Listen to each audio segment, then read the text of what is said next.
Episode 248, EU AI rules delayed. The primitive forms of artificial intelligence we already have proved very useful. AI is a golden opportunity. How do we ensure that this technology is regulated? The long arc of technological history is now in an extraordinary new phase. The AI6 podcast with Joanne Sweeney. The European Union has hit the brakes on some of its toughest AI rules just months before they were due to come into force. The Commission's new Digital Omnibus package proposes delaying high-risk AI obligations until late 2027 and softening parts of the wider digital rulebook, including data and privacy rules, in the name of simplification and competitiveness.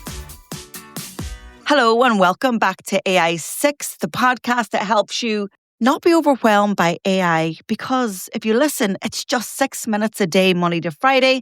And then at the weekend, we have the long listen where I speak to somebody in more depth about what they're doing around artificial intelligence.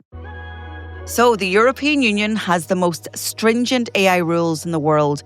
However, there's a realization setting in that their aggressive approach to regulation is stifling innovation. This is something that played out as a topic for me in Harvard this summer. The AI Act formally entered into force in August 2024 with a staggered timeline. Early bans on unacceptable risk systems, then rules for foundation models, and then from August 2026, full obligations for high-risk AI in areas like recruitment, education, credit, health, and policing. Those high-risk provisions were the core of the EU's promise to make AI that affects people's rights and life chances more transparent, accurate, and, of course, overseen by humans. But what is the Commission now proposing? Well, with the Digital Omnibus, the Commission wants to push back the high-risk AI start date by about a year to around December 2027, with a backstop and some flexibility to bring it forward if standards and guidance are ready sooner. The delay targets Annex 3 use cases, such as biometric identification, traffic and critical infrastructure, utilities, employment, exams, and your financial credit scoring, healthcare diagnostics, and certain law enforcement tools. At the same time, the package tweaks other digital laws. It streamlines overlapping rules, simplifies cyber incident reporting, and proposes changes to GDPR and cookie rules to make data access and consent less burdensome for companies.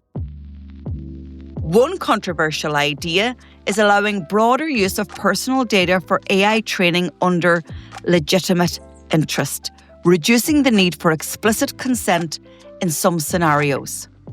EU commissioners frame this as simplification, not deregulation, so they're defending the delay.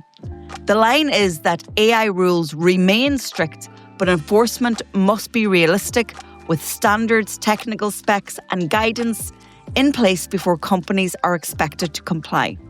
Irish EU Commissioner Michael McGrath said, "Users will be able to accept or refuse cookies now with one click. Organisations will need to respect users' choices for 6 months.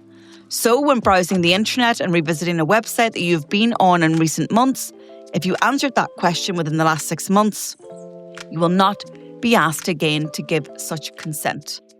They argue Europe's digital rulebook has become too fragmented and heavy, and that cutting red tape is essential if the EU wants to stay competitive in AI against the US and China. Many national governments signalled that they were not ready. Many still lack fully staffed AI supervisors, and key harmonised standards and codes of practice for general purpose AI are behind schedule. So, what do you think? Is this a step forward for AI innovation in Europe, or is it a step back for ethical AI? Potentially, you think it's a bit of both. If you enjoyed this episode of AI6, please share it with a pro that you know.